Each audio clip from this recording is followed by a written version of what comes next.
Imagine-toi, tu as 60 ans, 70 ans, même 80 ans. Tu es en pleine forme, en pleine santé. Tu as une vie paisible, accompagné des gens que tu aimes. Tu voyages, tu vas voir tes enfants à l'étranger, tu profites de la vie. Bref, une vie longue, saine et heureuse. Figure-toi que les scientifiques ont fait des recherches et ils ont découvert que partout dans le monde, ceux qui avaient ce style de vie avaient des habitudes qu'elles mettaient en place et c'est ces habitudes-là qui font que tu auras cette vie dont tu rêves tant. Dans cette vidéo, je vais te révéler 7 habitudes qui vont te faire gagner 20 ans de plus. Ce n'est pas moi qui le dis, c'est la science. Et la 7e habitude, c'est la plus puissante. C'est parti.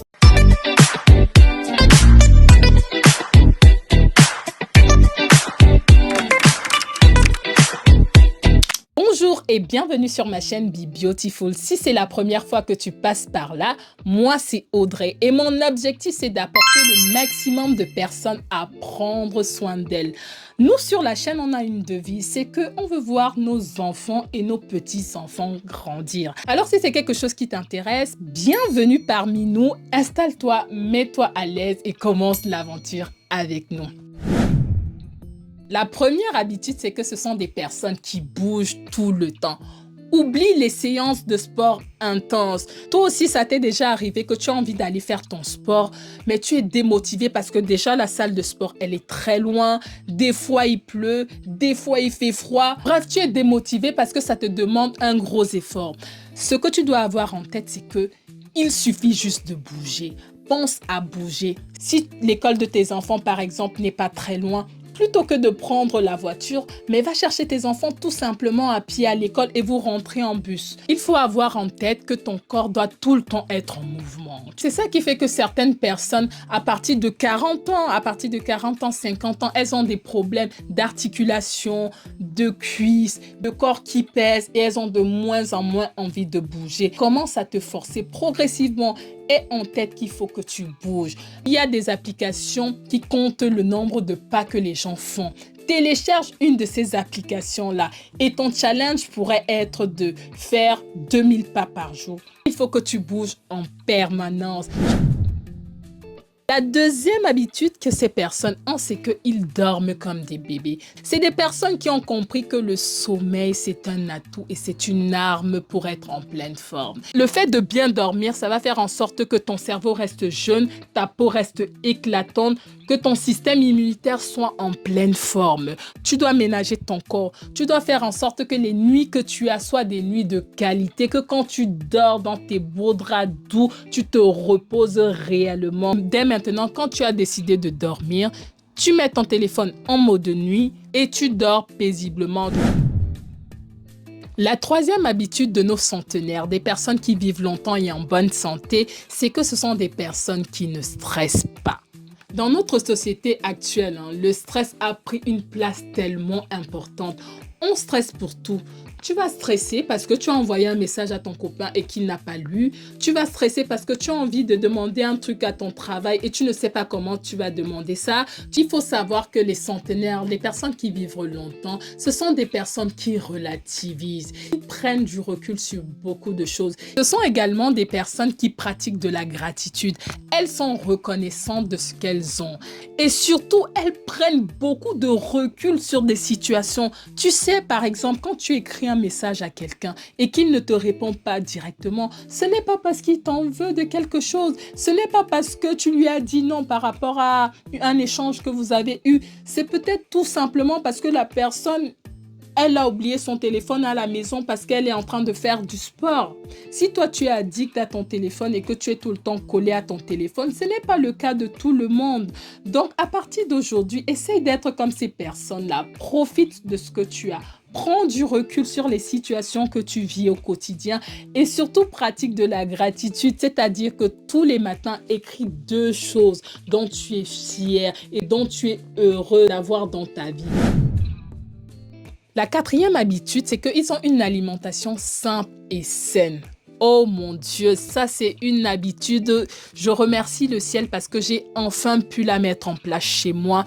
Et franchement, Les gens autour de moi commencent à s'habituer. J'ai arrêté de passer 3-4 heures dans la cuisine à faire des plats avec des sauces, des ceci, des cela. On écrase ici, là, on pile là-bas. Je suis partie sur une alimentation la plus simplifiée possible. Des personnes qui vivent longtemps, ce sont des personnes qui consomment beaucoup d'aliments bruts, c'est-à-dire que le moins transformé possible. Je prends un exemple de la tomate.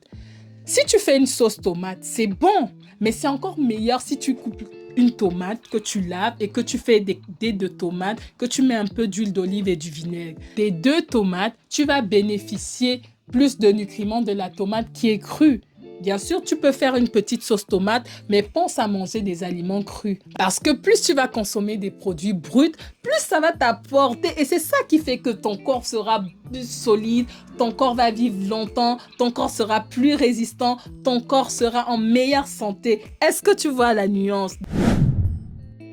La 5e habitude de ces personnes qui vivent longtemps et en bonne santé, c'est que comme c'est des personnes qui ne stressent pas, c'est des personnes apaisantes, c'est des personnes qui ont souvent bonne mine, c'est des personnes qui sont entourées d'amour. On n'a que envie de leur donner de l'amour. Oh là là, je pense, en vous faisant cette vidéo, je pense à ma grand-mère.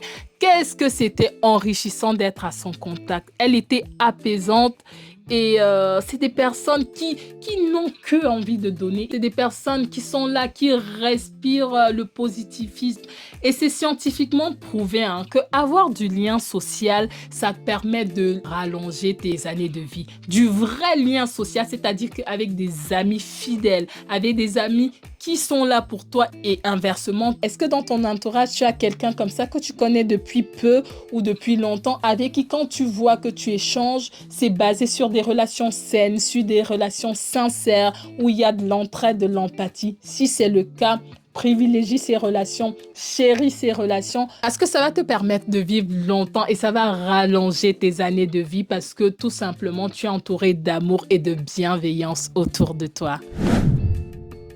La 6e habitude, c'est que tu dois avoir une raison de te lever le matin. Les personnes qui vivent comme ça, là, ils ne sont pas sur Netflix à regarder toutes les séries, là.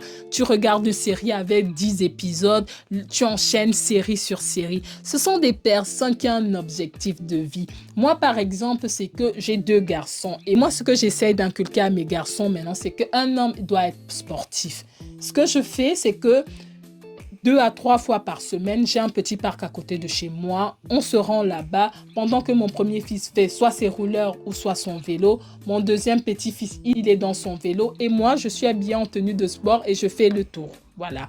C'est une manière de leur inculquer qu'il faut faire du sport. Il faut que tu aies dans ton environnement des choses qui te passionnent et qui te font grandir. C'est ça le secret de ces personnes-là. Alors, aie des rêves, aie des choses qui te challengent.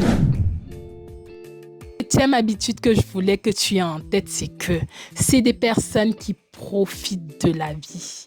C'est-à-dire que c'est des personnes qui rigolent, qui se font plaisir. Moi, avant, j'étais aussi quelqu'un dans le domaine du travail. J'osais pas trop, j'avais peur de mal faire. Je voulais tellement bien faire que tout était une source de stress. Et actuellement, je suis en train de travailler dessus. D'ailleurs, je suis infirmière, comme je l'ai dit dans d'autres vidéos, mais je suis infirmière intérimaire, c'est-à-dire que j'ai fait le choix de ne pas être dans une structure définie. Je vais dans plusieurs structures et je ne vais que là où ça se passe bien, là où je me sens à l'aise, là où on me donne ma place. Si je vais dans une structure et je vois que soit la charge de travail n'est pas ce qui me convient, soit l'ambiance du travail n'est pas ce qui me convient, ben je n'y vais plus tout simplement. Toi aussi, commence à regarder dans ton travail. Si ton travail génère une source de stress en toi, c'est que ce n'est pas le bon travail. Si ça me procure une source de stress, je n'y vais plus. La priorité, c'est ma vie, c'est la vie que j'ai visualisée, c'est-à-dire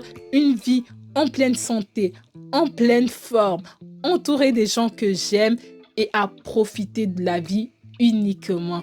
Mettez en application les 7 habitudes dont je vous ai parlé. Moi, je te dis à très bientôt pour une prochaine vidéo et moi, je te fais de grosses bises. Bye bye.